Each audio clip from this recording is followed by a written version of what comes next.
Time now for sports on 104.7 The Cave.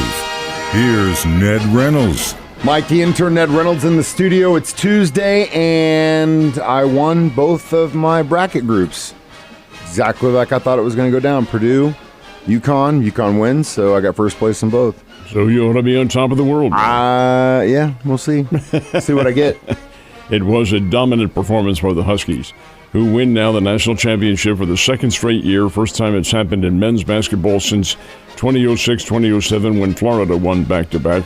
This time, Connecticut 76, Purdue 60. Brilliant performance by the Huskies. Purdue's a good team, but they do show some vulnerability with their guards and forwards, as we suspected, and Connecticut was able to exploit that. Case in point, here is Purdue with 60 points.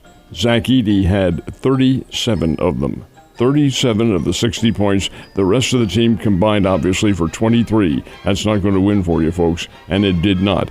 What Connecticut did was design their defense. They knew they weren't going to be able to stop Edey, so they not necessarily allowed him the points. They did make it difficult for him, but he was able to overcome that. But they did stop the rest of the team, and Purdue did not have a very good night at all. Still, Connecticut's a very good team, folks. 76-60, the Connecticut Huskies, national champs for the second straight year.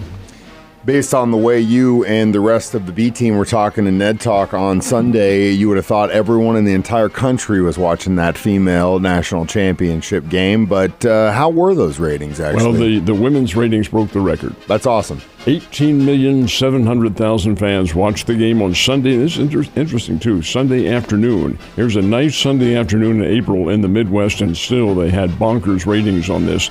And it was all because of the fact that South Carolina is the national champs, and Iowa had Caitlin Clark playing for them. Had two very good players, but 18 million people watching that. That is great. They saw a very good game. Now, the ratings for last night's game will probably come out a little bit later on today.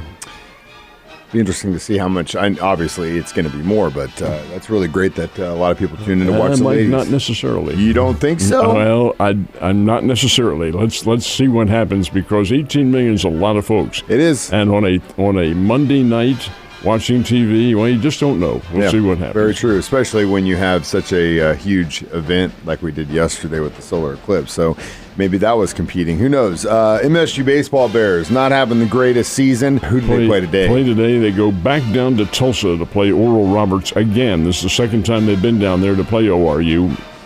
First time was back in late February, and the Bears won down there 10-6. ORU is a team that was in the College World Series in the Final 8 last year. They're a pretty good program. They're having a bit of a down year themselves. And there will be a third game in this trilogy, and it will be here in town coming up in a couple of weeks. But this afternoon, it's the Bears and Oral Roberts down in Tulsa. Good chance for the Bears to maybe work out some of the kinks and get back into the scheme of things. St. Louis Cardinals were under the lights last night. Did they take home the dub? They did not. Philadelphia played them, went into Busch Stadium. Philadelphia took an early 2-0 lead. Then it was 3-1 going into the ninth inning, and I'll be darned if the Cardinals didn't come back and tie the game. Had the tying run on third base with 2 outs, and Mason Wynn came up with a big single, drove in the tying run, so into extra innings they went, and it went 1 extra inning. Alec Baum of Philadelphia had an RBI double, sacrifice fly, brought in another run, and Philadelphia won it in 10 innings, 5-3. So this series, which is a 3-game set, tonight and tomorrow afternoon, we'll certainly not off to a great start, but hey, it's a young season, lots going on, and we'll just see what emerges. And the Royals, as good as they quote-unquote have been since the beginning of the season, are going to have a true test this week as they face off with the Astros at home. Start today, or tonight, as a matter of fact, with the Astros. Matter of fact, this is interesting on the Missouri baseball scene because the Springfield Cardinals open their home season tonight as well. Up in Kansas City, it'll be the Royals and the Houston Astros. Astros are not quite as strong as they have been. There are many of the baseball pundits who think this is it. They've got to do it this year or they're not going to. They'll be too long a tooth. Well, that's an opinion. We'll see what happens.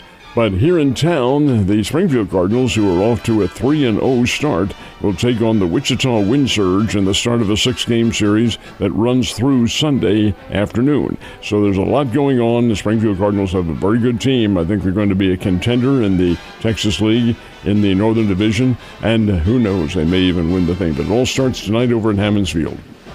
I'm excited. Can't wait to take the boy back. We love going to games. The St. Louis Blues had a shaky first half of the season, but as we've gotten closer to the playoffs, they seemed like they're just getting more and more together. I know that it's going to be a really hard thing to get there.